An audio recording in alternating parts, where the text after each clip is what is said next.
kita mau bicara mengenai laporan terhadap 4 serangkai ya, Roy Suryo, Rismon Sianipar, Rizal Fadila dan Dr. Tifa. Nah, saya baca di beberapa media Anda mengatakan bahasanya macam-macam tuh, ngawur, membungkam demokrasi, kemudian tuna akal ya kan? Nah, untung Anda tidak bicara tuna salmon. Kalau tuna salmon saya makan itu. Iya. Bro, silakan eksplorasi selebar-lebarnya, sedalam-dalamnya mengenai 2 pengaduan ini. Termasuk Anda mungkin underlining lagi-lagi yang melakukan adalah ormas, dan yang paling lucunya adalah organisasi advokat yang notabene adalah yang mengatasnamakan sebagai advocate public defender, ya kan? Pembela publik yang mana dibela, we don't know exactly. Silahkan, bro. Baik. Jadi pertama-tama kita harus kemukakan dulu bahwa pembungkaman dengan cara menggunakan instrumen hukum ini sebetulnya ini SOP-nya rezim Jokowi sebetulnya. Kita ingat 10 tahun Jokowi menjadi presiden, itu semua aktivis itu dibungkam dengan cara instrumen hukum, mulai dari Gus Nur, Sahganda, Jumhur, semua banyak, ada ratusan aktivis sebetulnya. Kalau dikumpulkan tuh mungkin lebih dari 1000 itu, ya. Jadi makanya sekarang ada gerakan pembinaan Tapol-Napol, kemudian persaudaraan Tapol-Napol, itu banyak sebetulnya, termasuk saya masuk ke dalam itu sebetulnya ya. Nah, jadi itu pola tetapnya Jokowi sebetulnya. Nah, dengan pola SOP tetapnya seperti itu, modus operandi mengcover diri, mengcover kekuasaannya dengan menggunakan instrumen hukum ini. Jadi kita lama-lama kita kan jadi terbiasa pembacanya. Nah, persoalannya sekarang ini ketika Jokowi sudah selesai, tapi dia masih terus menggunakan cara-cara lamanya, kan? Apalagi sekarang ditambah dengan ada sebuah organisasi yang mengatasnamakan public defender, membawa nama organisasinya, walaupun yang saya dengar juga ditolak ya laporan mereka di Bariskrim. Jadi sebetulnya kita masih melihat pola yang sama, karakter yang sama, dan ini ujung-ujungnya memang menggunakan hukum sebagai alat membungkam, dan sekaligus sebetulnya yang jarang disadari oleh para aktivis ini adalah pola permainan menjebak atau mengumpankan sesuatu yang akan menjadi polemik di tengah masyarakat, yang kemudian itu diambil umpan itu oleh kalangan aktivis, kemudian kalangan aktivis yang menggunakan umpan itu untuk memukul Jokowi, kemudian itu justru dijerat dengan instrumen hukum. Itu polanya berulang-ulang, saya baca begitu semua sebetulnya ya. Jadi memang sengaja ada hal-hal yang sengaja diumpankan begitu. Nah, dalam konteks laporan kepada 4 orang ini kita bisa melihat kan sebetulnya bagaimana teman-teman yang 4 serangkai ini, Dr. Tifa, Roy Suryo, Rismon Sianipar ya, kemudian Rizal Fadila, itu kan dipancing ngomong berulang-ulang tuh di publik ya, sengaja. Bahkan kita saksikan di berbagai acara TV, ini palsu ya, Anda ngomong palsu ya, begitu. Dan itu yang justru kemudian dijadikan jebakan, pancingan-pancingan omongan itu dalam tingkat komunikasi publik seperti itu yang kemudian digunakan sebagai alat pelaporan untuk teman-teman ini ke aparat hukum. Nah, problemnya saya kira sekarang, apakah pasal yang digunakan itu adalah tepat? Itu kan yang viral itu kan pasal 160 ya, di luar pasal yang lain. Kita fokus ke pasal 160 ini dulu. Pasalnya Habib Rizik ini. Iya, betul. Saya ingat betul itu. Yang Bung Refli menjadi ahli di persidangannya kan. Pasal 160 itu. Nah, apakah tepat itu penggunaan pasal 160? Dan ini yang menurut saya sama sekali tidak tepat. Bahkan terhadap Habib Rizik pun itu sudah tidak tepat sebetulnya digunakan. Tapi ini kembali diulang digunakan. Nah, ini menurut saya ini kan pola lama yang dipakai kembali ya. Jadi ini Pasal 160 itu kalau kita perhatikan substansinya itu sama persis konstruksi pasal itu dengan pasal-pasal undang-undang tindak pidana pencucian uang sebetulnya. Apa maksud saya? Ini pasal ini tidak bisa berdiri sendiri diberlakukan. Bro Munarman. Untuk kepentingan Sobat RH, saya mau membacakan pasalnya dulu ya, sebentar ya. Oke, ya. Pak, bunyi pasalnya, Sobat RH sekalian, barang siapa di muka umum dengan lisan atau tulisan menghasut supaya melakukan perbuatan pidana, melakukan kekerasan terhadap penguasa umum atau tidak menuruti baik ketentuan undang-undang maupun perintah jabatan yang diberi berdasar ketentuan undang-undang, diancam dengan pidana penjara paling lama 6 tahun atau pidana denda paling banyak Rp4.500. Sekarang katanya sudah 4,5 juta ya berdasarkan ketentuan Mahkamah Agung. Iya, betul. Silakan teruskan, Bro. Nah, baik, dari apa yang tadi dibacakan kan kita lihat tuh menghasut itu supaya melakukan 3 perbuatan tadi kan. Nah, jadi tidak bisa pasal 160 itu berhenti pada satu kalimat atau satu kata menghasut. Menghasut untuk apa? Kalau menghasut untuk menghadiri acara maulid, ya itu bukan pidana, nggak cocok itu masuk di pasal 160. Sampai Rocky pun geleng-geleng kepala ya kan? Iya. Jadi Habib Rizik menghasut Habib katanya. Menghasut Habib. Menghasut para Habib gitu. Menghasut para Habib untuk menghadiri Maulid Nabi. Itu kan lucu, jadi lawak-lawakan kita itu di dunia hukum kita. Nah, sekarang dalam konteks kasus yang sekarang ya, menghasut apa? Kan di situ dijelaskan menghasut untuk melakukan satu perbuatan pidana atau melawan aparat penegak hukum atau melawan penguasa umum atau menentang undang-undang kan gitu. Nah, sekarang kita lihat apa yang dilakukan oleh Roy Suryo, Dr. Tifa, oleh Rismon, oleh Rizal Fadila. Kan pernyataan-pernyataannya itu kan 2 substansinya ya. Satu menyatakan sebuah dokumen yang di-upload itu adalah dokumen yang menurut penelitian ke-4 orang terutama Dr. Rismon dan Roy Suryo adalah palsu. Yang kedua, untuk membuktikan itu apakah palsu atau tidak, mereka berempat ya mengajak publik untuk mengunjungi UGM dan silaturahmi ke rumah Jokowi. Jadi ada 3 perbuatan begitu.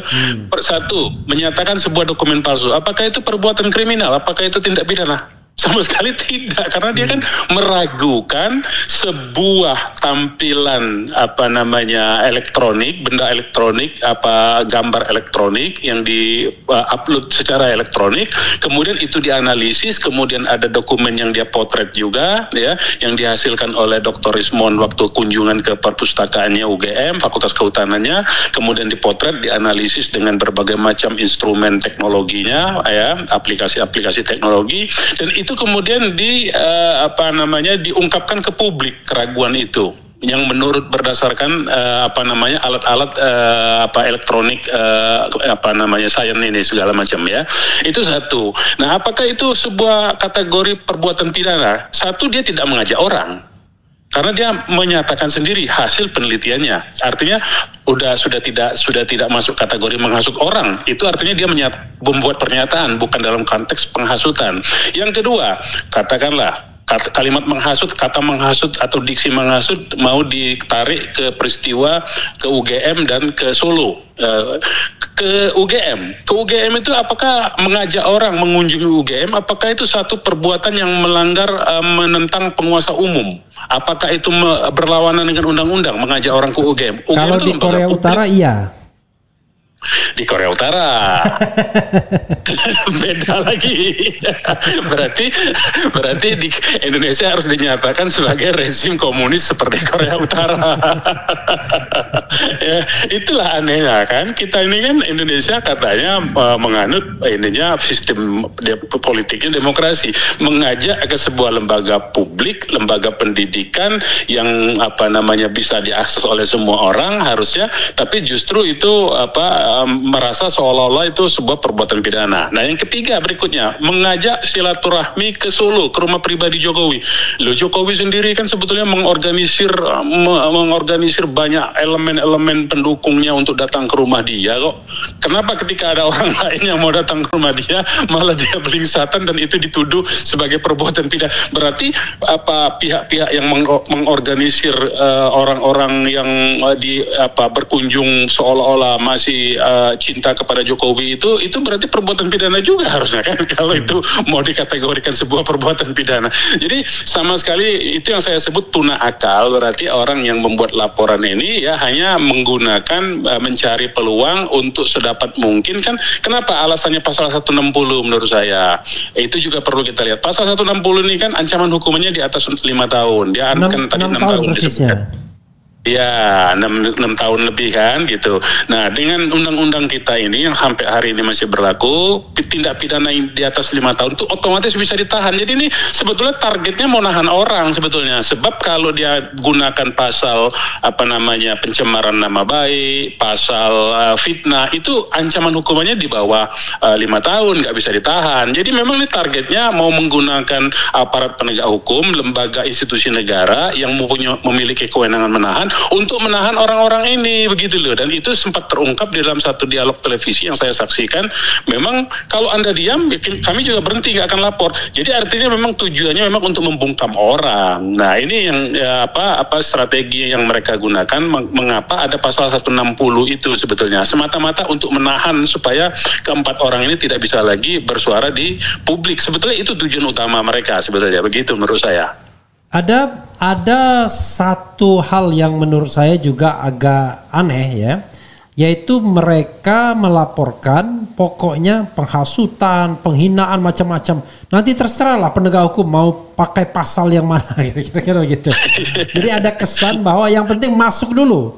Soal alasan bisa dibuat-buat. Anda menangkap begitu nggak?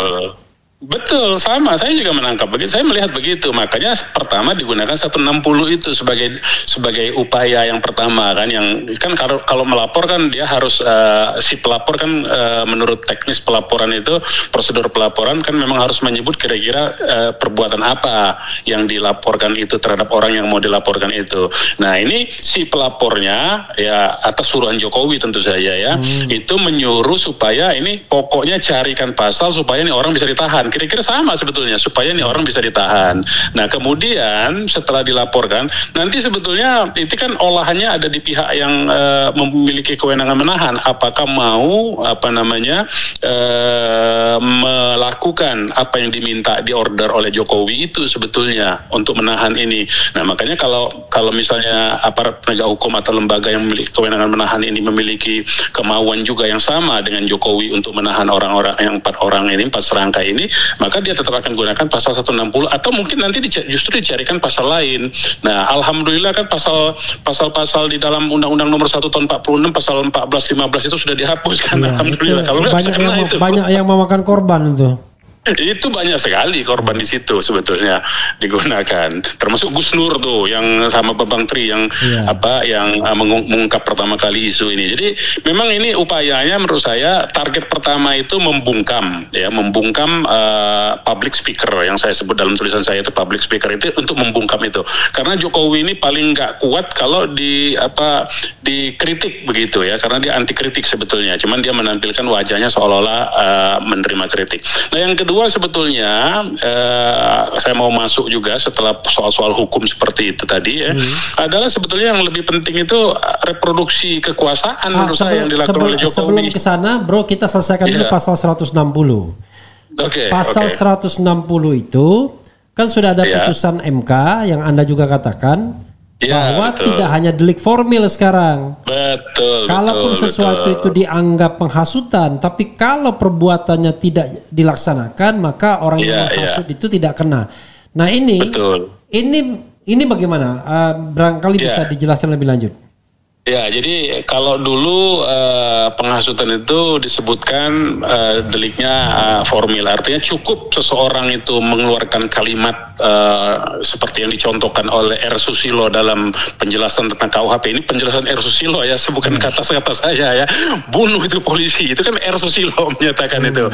Jangan ikuti perintah polisi, itu kan penjelasan R. Susilo karena R. Susilo kan polisi sebetulnya. Jadi dia mengambil contoh dalam konteks alam pekerjaan dia kan. Nah, itu cukup seseorang mengucapkan apa yang dicontohkan oleh R. Susilo tanpa perlu ada polisi yang menjadi korban, itu sudah disebut dengan penghasutan. Itu sebelum diubah deliknya, itu disebut delik material, delik formil ya. Ya, delik formil. Nah, sekarang itu diubah oleh MK sejak tahun 2009, itu delik material. Apa artinya? Tadi itu yang saya sebutkan, sebagaimana Undang-Undang TPPU, tindak pidana pencucian uang, delik itu material itu harus ada predikat crime-nya. Begitu istilahnya itu. Artinya harus ada peristiwa pidana yang ditujukan oleh si penghasut itu terjadi ya, dan kemudian itu berakibat pada suatu peristiwa, begitu, suatu peristiwa pidana. Artinya antara ucapan si penghasut dengan peristiwa pidana yang terjadi, dan itu betul-betul peristiwa pidana, dan itu merupakan rangkaian atau dampak dari ucapan si penghasut. Itu yang dimaksud dengan delik material. Jadi harus ada akibat dan harus ada perbuatan yang lanjutan dari ucapan si penghasut itu. Nah, itu yang disebut dengan delik material, dan itu wajib kepada pelapor untuk membuktikan ya, tadi dalam konteks peristiwa-peristiwa yang kita sebutkan tadi itu, peristiwa ucapan sebagai dokumen palsu tadi itu ya, yang diupload itu adalah dokumen palsu. Itu dampak ikutannya apa? Kan nggak ada peristiwa pidana yang lain terjadi kecuali Rismon sama Roy Surya menyatakan ini palsu, dianalisis dari begini segala aspek itu ya. Itu tidak ada dampaknya, tidak ada dampak yang berarti. Artinya tidak ada dampak yang berarti itu tidak ada dampak yang mengakibatkan terjadinya peristiwa pidana. Ya, kecuali dampak itu Jokowi merasa belingsatan kan begitu sebetulnya dampak. Ada dampak lainnya itu. Kumpul-kumpul di UGM dan di Solo. Nah, kumpul-kumpul UGM sekali lagi harus kita sebutkan, apakah dalam kumpul-kumpul di UGM tanggal 15 April kemarin itu terjadi sebuah peristiwa pidana? Tidak ada. Ya kan? Apakah kumpul-kumpul di Solo tanggal 16 April adalah peristiwa pidana? Tidak ada. Justru orang yang berkumpul akibat dari mendengar ajakan silaturahmi itu justru dipersekusi, diintimidasi, kepalanya ikat kepalanya dicopot. Justru itu sebetulnya pidana oleh pihak yang sebetulnya orang-orangnya Jokowi sendiri. Kalau orang berteriak, itu kan kemarin di TV dia ngomong, Anda datang tapi teriak-teriak adili Jokowi. Lah itu kan memang suara, itu bukan pidana. Minta adili Jokowi, kecuali bunuh Jokowi. Nah itu baru pidana gitu loh maksudnya itu. Jadi logika-logika yang sebetulnya sederhana, tapi karena mereka memiliki instrumen-instrumen untuk membangun opini, mengendalikan informasi sesuai dengan keinginan mereka, maka seolah-olah dari pihak Roy Suryo, Rismon, Rizal dan Dr. Tifa ini seolah-olah di pihak yang keliru menurut saya. Nah, ini permainan opini mereka ini juga luar biasa menurut saya. Harus kita akui bahwa Jokowi masih punya pasukan buzzernya. Kalau kita baca di berbagai lini medsos ya, baik itu di X maupun di TikTok maupun di berbagai macam platform medsos lainnya, itu banyak sekali memang suara-suara yang mereka kerahkan untuk menyerang kelompok-kelompok kritis ini, begitu menurut saya itu, Bung Refli. Dan buzzernya ada juga yang baru diangkat jadi komisaris di BUMN itu ya. Oh iya, enaknya itu buzzer mereka itu mendapat jabatan semua sehingga uang untuk operasi membuzzer itu lancar kan? Lancar. Lancar. Sementara Hozainuddin melarang orang untuk fundraising ya kan karena takut difitnah. Lah iya, memang itu jebakan juga, hati-hati juga. Itu dulu kan kita pernah punya pengalaman 2016-2017 itu waktu GNPF dulu itu membuka donasi publik itu diaudit memang. Iya, memang berbahaya, memang serba susah kalau ketika institusi negara digunakan untuk merepresi itu memang agak repot kita jadinya. Dan konon katanya ada ulama yang sampai sekarang tersandra gara-gara itu. Tapi sudah enggak lagi itu. Enggak lagi. Sudah jadi pejabat dia. Oke, enggak, yang satunya lagi yang tidak jadi pejabat. Kalau yang jadi pejabat ya udah bebas lah dia untuk sementara. Oke, Bros. Tadi sebelum Anda bicara reproduksi kekuasaan, saya ingin membacakan sedikit komentar sobat era sekalian. Siapa tahu masih ada soal-soal yang terkait dengan pasal KUHP tersebut. Ya. Kalau pasal 160 digunakan dan dipaksakan, maka di May Day nanti banyak aktivis buruh yang bisa kena. Wah, luar biasa ya. Tapi itu yang terjadi pada Jumhur pada Saganda kan sebetulnya. Selain pasal 160 juga Undang-Undang ITE kan tentang bukan Undang-Undang 1 1946. Oh ya, itu yang dirangkaikan oleh waktu menjerat itu. Menyebarkan berita bohong. Berita bohong itu adalah berita yang tidak disukai oleh penguasa kan? Itu kan definisi mereka begitu. Oke, Bro, silakan Anda lanjutkan dengan reproduksi kekuasaan itu. Ya, jadi memang kalau saya lihat dalam konteks ini ya. Tadi dalam konteks umpan yang disengaja dilempar.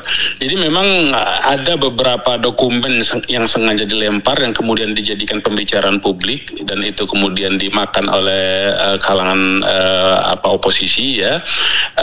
Sebetulnya memang tujuannya agar memang Jokowi ini selalu jadi pembicaraan. Itu yang menurut saya satu hal yang memang by design ya, itu sengaja memang untuk dibuat begitu. Jadi Jokowi itu mau negatif mau positif, dia pokoknya selalu hadir di pembicaraan publik begitu. Jadi public discourse begitu.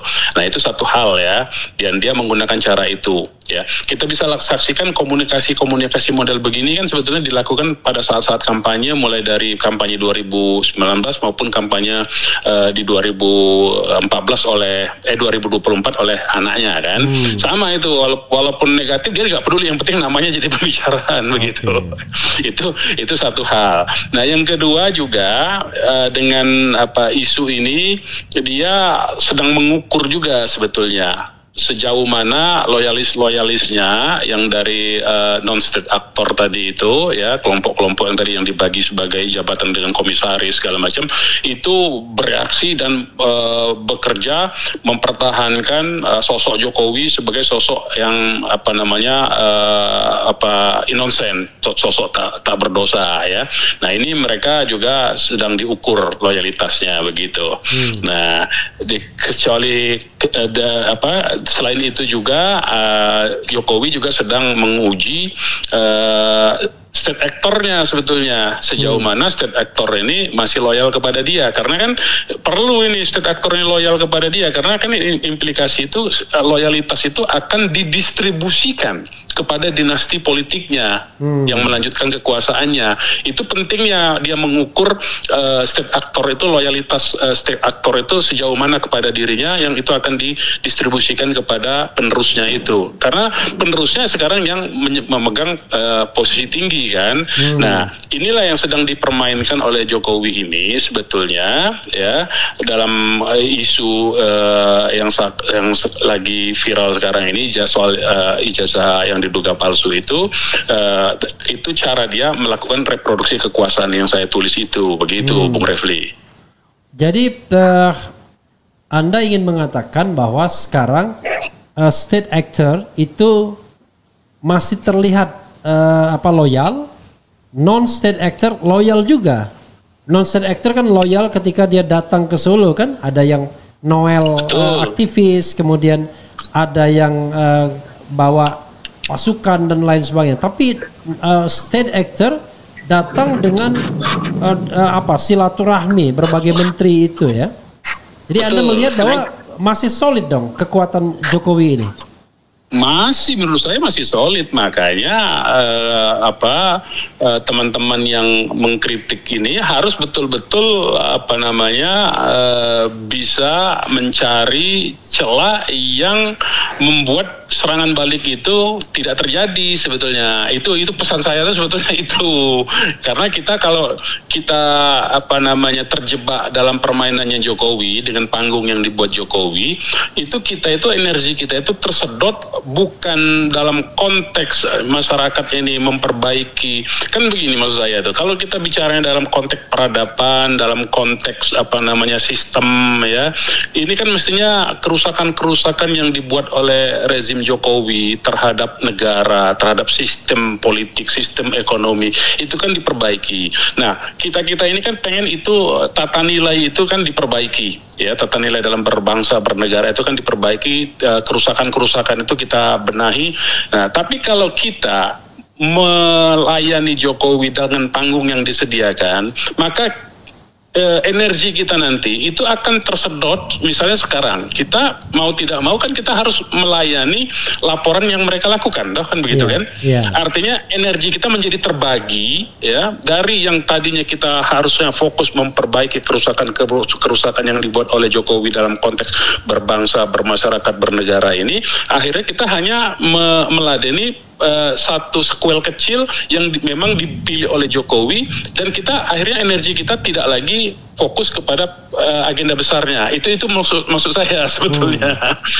Tapi memang mau tidak mau memang harus diladeni, tapi tidak boleh kita melupakan apa yang kerusakan yang dibuat itu. Nah, kerusakan Jokowi tadi itu misalnya bagaimana dia merusak masyarakat, memecah belah. Kalau dalam istilah satu dosen intelektual politik ya, dosen UI, Dr. Mulyadi itu saya gunakan, negara kita ini sedang dikuasai oleh tiga tripilar lah kira-kira begitu ya bahasa muda, oleh bandar politik ya, jadi ada kekuatan modal oligarki yang memang menyedot habis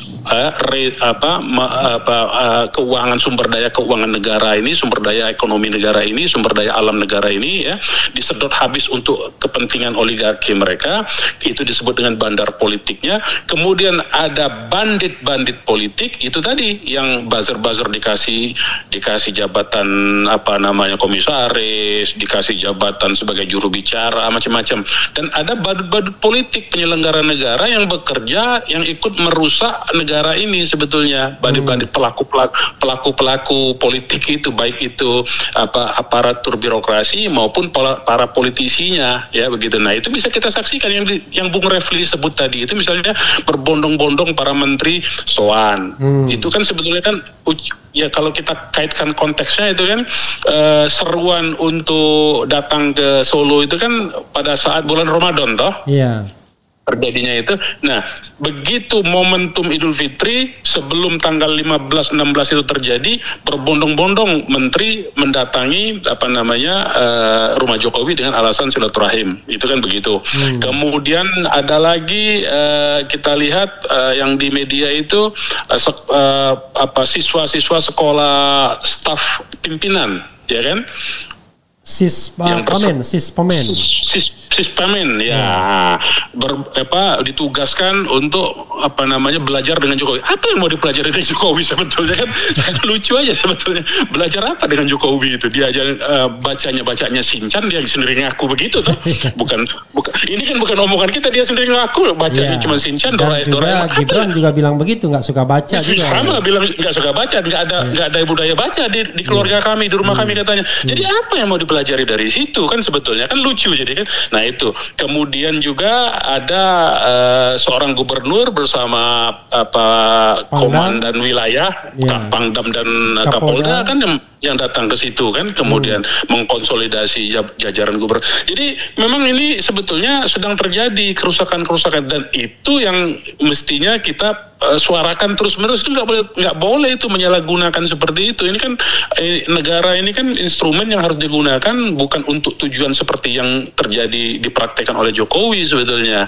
Nah itu maksud saya, kita tetap harus fokus ke agenda besar itu ya. Kemudian kalau kita terlalu energinya terlalu habis kepada panggung-panggung yang sengaja diumpankan oleh Jokowi supaya dia bisa membungkam, nah itu energi kita akan sebagian terpindahkan ke situ. Makanya kita balikkan lagi supaya energi ini kembali lagi ke kerusakan-kerusakan, memperbaiki itu, mencegah itu supaya tidak terus terjadi sebetulnya, begitu. Kalau dari sayanya begitu, kira-kira begitu, Bu. Kalau kita bicara entry point, Bro ya, kita tahu bahwa beberapa aktivis sudah mengadukan finalis OCCRV ini ke KPK, kan begitu? Baik sebelum maupun sesudah OCCRV. Kemudian ada juga yang ke pengadilan, ya, yang menuntut perbuatan melawan hukum dan lain sebagainya, agar ganti kerugian negara sampai berapa ribu triliun, ya, itu termasuk Habib Rizik, kan? Kemudian setiap saat orang kemudian bicara tentang adili Jokowi dalam beberapa forum. Tetapi yang jadi persoalan adalah, kan tetap saja itu kan di tangan penegak hukum yang notabene kelihatannya masih enggan bergerak untuk memeriksa apapun yang terkait dengan Jokowi dan keluarga. Kan mulai dari dulu pesawat private jet, ya kan? Kemudian ada isu mengenai ekspor nikel misalnya dan lain sebagainya dan lain sebagainya. Jadi bisa jadi beberapa aktivis menganggap bahwa ijazah so-called ijazah palsu atau tudingan mengenai ijazah palsu ini hal yang lebih mudah untuk dibuktikan ketimbang hal yang kemarin sudah diadukan yang barangkali diproses saja enggak, gimana? Iya, itu kan pilihan-pilihannya yang tersedia kan begitu. Tadi dalam soal melakukan gugatan terhadap perbuatan melawan hukum oleh Jokowi, ya, dengan menyebarkan hoax, sudah ada 6.000 pesanan mobil SMK, kan yang begitu-begitu kan, akan buyback Indosat, kemudian ada 11 triliun di kantong, uang di luar negeri yang sudah standby akan masuk kembali, kan itu kan semua hoax yang disebarkan secara sengaja kan sebetulnya. Nah, kita bisa lihat ternyata kemudian kita ajukan itu melalui mekanisme hukum, melalui instrumen hukum, kan ternyata konsolidasi rezim Jokowi ini, kekuatan politik Jokowi di ranah hukum ini kan masih sangat kuat sekali. Kenapa? Karena memang aparatus penegak hukumnya, misalnya pengadilan, kita bisa saksikan beberapa hari yang lalu kan disawer korupsi dengan triliun rupiah kan, dengan miliaran rupiah kan begitu. 60 miliar. 60 miliar ya. Nah, jadi memang ini memang persoalan sendiri yang belum terselesaikan memang. Jadi memang banyak aspek sebetulnya, tapi tidak salah. Artinya maksud saya tidak salah memilih soal ijazah ini, tetapi harus diukur juga maksud saya agenda dan ini capaiannya itu apa begitu menurut saya ya. Jadi ada achievement-nya lah kira-kira. Sejauh mana ini akan kita jadikan kartu untuk membuka itu ya. Nah, sejauh mana juga pilihan-pilihan yang lain yang bisa berdampak terhadap yang saya sebutkan perbaikan tata nilai tadi itu. Nah, dalam konteks ijazah ini menurut saya sudah benar itu diungkap ya. Nah, cuma saja saya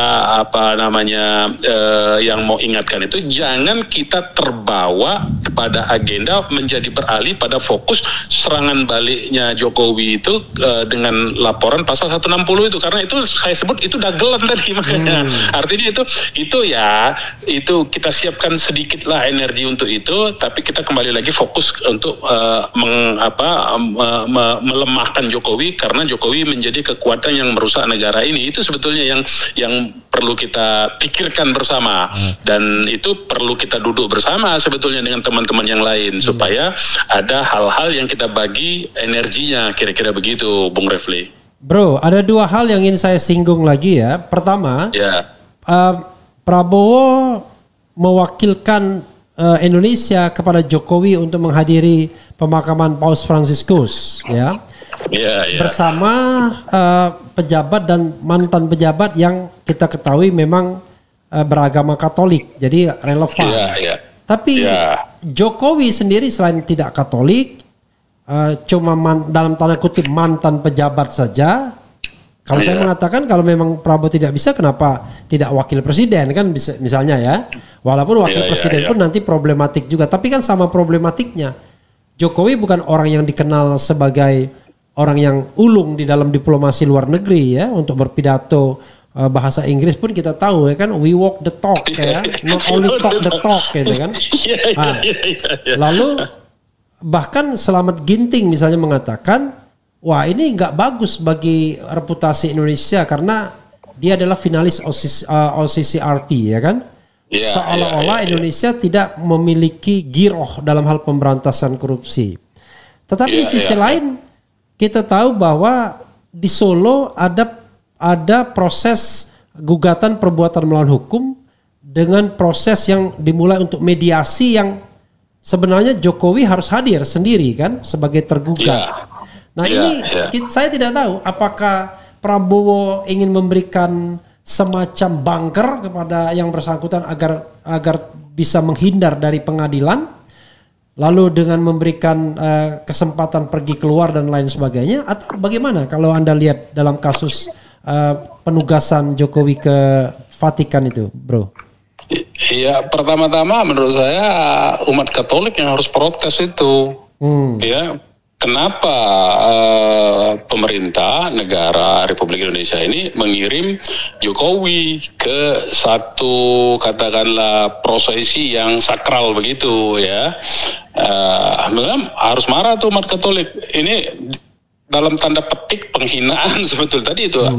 Dia kapasitasnya tidak sampai ke situ, dia juga disebut-sebut di dunia internasional sebagai finalis OCCRP kan begitu. Sebetulnya harusnya tersinggung umat Katolik, itu yang pertama menurut saya ya. Nah, yang kedua, kalau ternyata ini permintaan Jokowi ya, supaya dia bisa tidak hadir di sidang mediasi ya, karena kan kita lihat kalau Jokowi ini kan ada sidang di Jakarta dia lari ke Solo, ada demo di Jakarta dia bikin agenda tugas keluar Jakarta selama dia masih menjabat presiden. Jadi memang dia tidak itu tadi kalau apa istilah bahasa Jawa itu menggunakan tangan orang lain itu. Nyile tangan. Nabok nyileh tangan. Ya, nah kira-kira dia selalu menggunakan tangan orang lain untuk hal-hal yang dia jadi kelihatan selalu bersih menurut saya. Menurut saya dalam konteks ke Roma ini ke Vatikan ini permintaan pribadinya Jokowi supaya dia punya alasan untuk tidak hadir dan supaya dia seolah-olah terlihat sebagai sebuah orang yang toleran. Dia kan paling pandai membangun citra diri seperti itu. Saya kira ini permintaan dia ya. Makanya saya bilang mestinya yang marah itu memang umat Katolik karena sebetulnya ini penghinaan terhadap mereka begitu.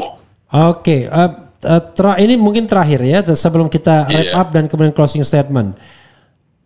Tanggal 17 kalau tidak salah 17 April yang lalu berkumpul ratusan purnawirawan TNI. Kalau jumlah ratusannya barangkali yang datang belum tentu ratusan, tetapi paling tidak puluhan. Tetapi yang tanda tangan itu tidak tanggung-tanggung. Lebih dari 200 jenderal, laksamana atau marsekal dan kemudian 90-an kolonel. Mereka menuntut 8 tuntutan. Dan kalau kita kaitkan dengan Presiden Jokowi adalah tuntutan terakhir makzulkan Gibran. Tuntutan yang juga sangat signifikan adalah berhentikan menteri yang terindikasi korupsi dan pejabat atau aparat yang masih melayani kepentingan presiden atau mantan presiden Jokowi. Itu dua hal yang terkait betul dengan katakanlah dinasti Solo ini. Tanggapan Anda? Ya, menurut saya itu sudah tepat permintaan dari para purnawirawan jenderal itu ya. Karena kan sekarang ini kaki Jokowi di tubuh kekuasaan Prabowo itu kan melalui Gibran dan beberapa menteri yang mengabdi kepada Jokowi selama ini kan. Nah, jadi memang sekarang ini sebetulnya bola ada di tangan presiden yang sekarang memang sebetulnya. Nah, kita ini kan dihadapkan pada satu dilema ya. Kalau kita sebetulnya yang diusulkan, makanya sekali lagi, sebetulnya yang diusulkan oleh purnawirawan itu adalah jalan yang paling brilian untuk mengakhiri polemik, kerusakan yang berkelanjutan ya, kemudian sebagai shortcut yang paling tepat sebetulnya ya, mengamputasi apa yang disuarakan oleh para purnawirawan itu sebetulnya cara paling cepat, ringkas, murah, biaya ringan, kira-kira begitu prinsip itu. Yeah. Nah, itu sebetulnya kalau presiden yang sekarang, penguasa yang sekarang itu mau segera menyelesaikan dengan cara yang saklek begitu ya. Tapi kita masih menantikan sebab resikonya memang akan, kalau kita hitung-hitung secara politik ya, resikonya itu sebetulnya akan jatuh ke pihak Prabowo sendiri kalau dia lambat mengambil tindakan tegas ya, karena apa, dia akan digerogoti dari dalam, ada semacam pembusukan dari dalam oleh orang loyalis Jokowi ini, sehingga yang buruk itu nanti adalah Prabowo sebagai penguasa. Orang tidak melihat ini lagi karena dalam konteks kategori hubungan negara dengan civil society ini melihatnya siapa yang pegang kuasa kan begitu. Padahal di dalam kekuasaan itu ada masih elemen-elemen kekuasaan lama. Nah, itu menurut saya yang menjadi dilema kita. Kalau kita semua misalnya hajar yang Prabowo-nya, kan yang muncul justru Jokowinya, kekuasaan Jokowinya melalui anaknya kan. Nah, jadi itu juga problem juga sebetulnya menurut saya. Jadi memang kita tuh ada dimakan mati ibu, tidak dimakan mati ayah. Jadi kira-kira begitu. Dijual tidak bisa. Gimana? Dijual tidak bisa. Dijual tidak bisa barang ini. Itu kira-kira begitu posisi itu. Iya, tetapi ada satu hal yang sifatnya spekulasi ya, yaitu mengenai usia dan kesehatan Prabowo. Dikaitkan dengan orang-orang yang masih in between posisinya. Saya ingat E.F. Saifullah mengatakan, itu sebentar lagi nanti orang-orang yang hari ini loyal sama Jokowi paling sebentar lagi juga akan beralih. Karena itulah hukum kekuasaan kan. Siapa yang berkuasa dia diikuti. Tetapi yang menjadi soal adalah ada spekulasi yang pernah disebutkan misalnya oleh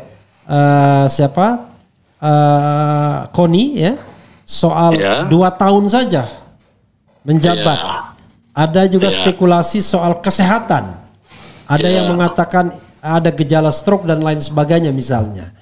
Apakah ini menjadi pertimbangan orang-orang yang tadinya harusnya beralih kepada Prabowo menunda dulu untuk melihat situasi?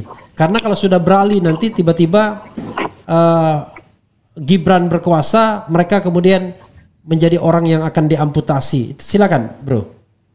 Ya, saya kira itu juga menjadi salah satu pertimbangan dari para loyalis Jokowi ya. Apa yang diprediksi oleh bahwa mereka akan loyalitasnya akan pindah ke Prabowo itu kemungkinan memang sedang mengkalkulasi ulang ya. Tidak secepat itu Ferguson kira-kira dalam hati mereka itu tidak secepat itu Ferguson. Dia masih hitung-hitungan juga karena dia melihat bahwa Prabowo belum terlalu berhasil mengkonsolidasi kekuasaannya begitu loh maksud saya itu. Jadi mereka kan ada di dalam nih loyalis Jokowi ini kan, mereka ada di dalam melihat betul bagaimana dinamika yang ada di dalam. Nah, mereka mungkin saja membaca Prabowo belum begitu berhasil mengkonsolidasi kekuasaannya sehingga mereka masih membaca peluang ini Jokowi melalui anaknya bisa tampil lagi, kira-kira begitu, sehingga mereka menunda dulu.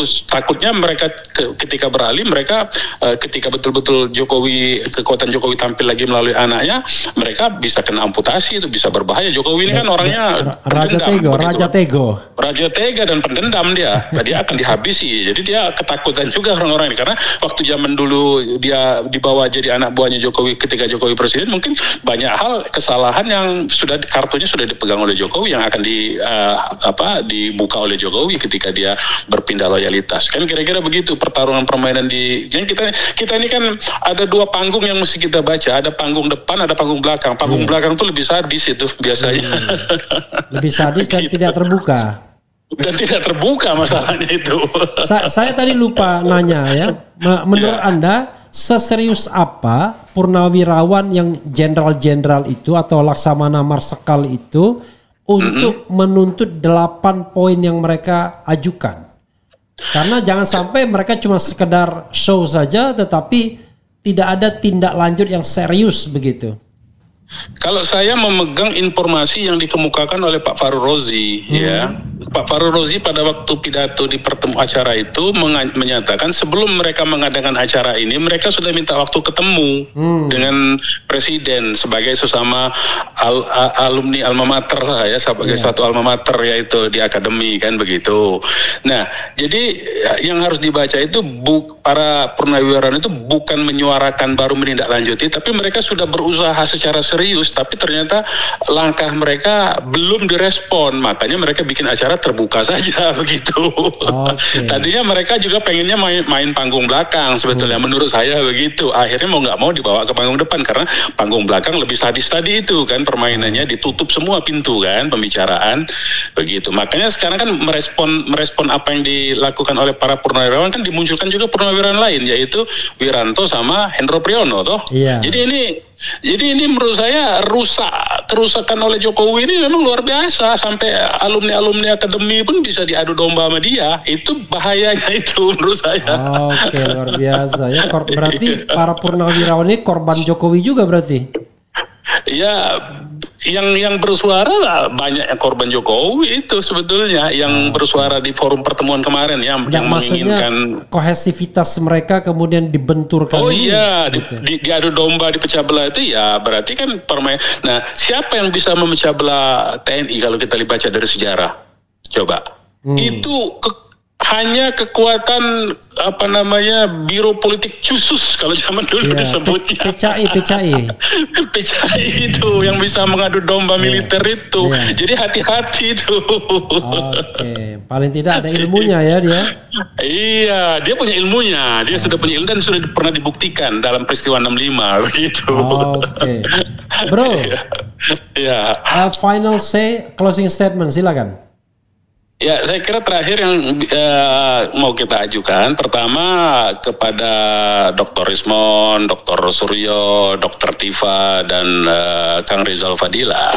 Saya kira ini persoalannya aman lah menurut saya ya, karena pasal 160 itu tidak bisa digunakan untuk menjerat Anda berempat karena itu pasalnya abal-abal ya, harus ada predikat crime, harus ada dampak, harus ada perbuatan material yang dilakukan. Jadi enteng lah kira-kira, tidak jangan terlalu dibuat ini menjadi tidak bisa tidur. Itu satu ya.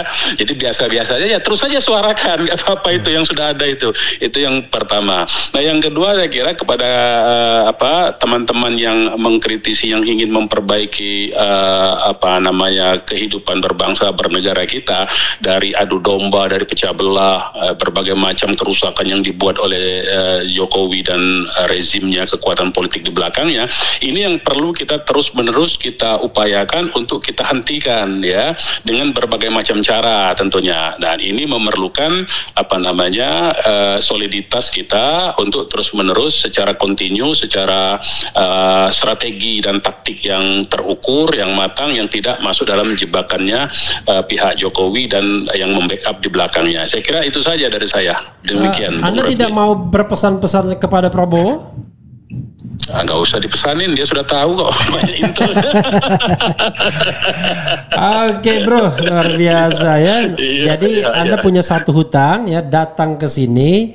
Kita cerita tentang yang sifatnya human interest ya, yaitu boleh, bagaimana nanti Anda mengalami proses kriminalisasi dianggap teroris tapi ternyata akhirnya cemen aja ujung-ujungnya ya. Oke. Insya Allah nanti kita janjian ya. Oke. Makasih bro. Assalamualaikum. Sama-sama. Waalaikumsalam warahmatullahi wabarakatuh. Ya saudara sekalian, itu dengan Munarman ya, manusia Munar. Munarman ya. Dulu sebenarnya ketika kecil namanya Munarboy dia ya. Sekarang Munarman. Mudah-mudahan apa yang kita diskusikan itu bermanfaat ya. Dan memberikan pencerahan kepada kita. Paling tidak dari sisi ilmu pengetahuan hukumnya. Karena Munarman tidak hanya seorang praktisi. Tapi dia juga seorang pembelajar ya. Dia memahami betul, mengetahui betul ya. Dan ini saya lihat tuh ada video mengenai kunjungan TPUA ke DPD ya, Dewan Perwakilan Daerah. Ini ada Rizal Fadila ya yang hadir. Tetapi saya punya pengalaman, begitu kita bicara tentang pemakzulan Gibran, ada unsur DPD juga melipir. Oh tidak, saya dijebak. Susah juga ya. Tapi kalau yang menerima itu adalah Wakil Ketua Tamsil Lindrung, ini barangkali termasuk elemen-elemen yang lumayan berani juga ya. Itu saja sobat sekalian, mudah-mudahan bermanfaat ya. Wassalamualaikum warahmatullahi wabarakatuh.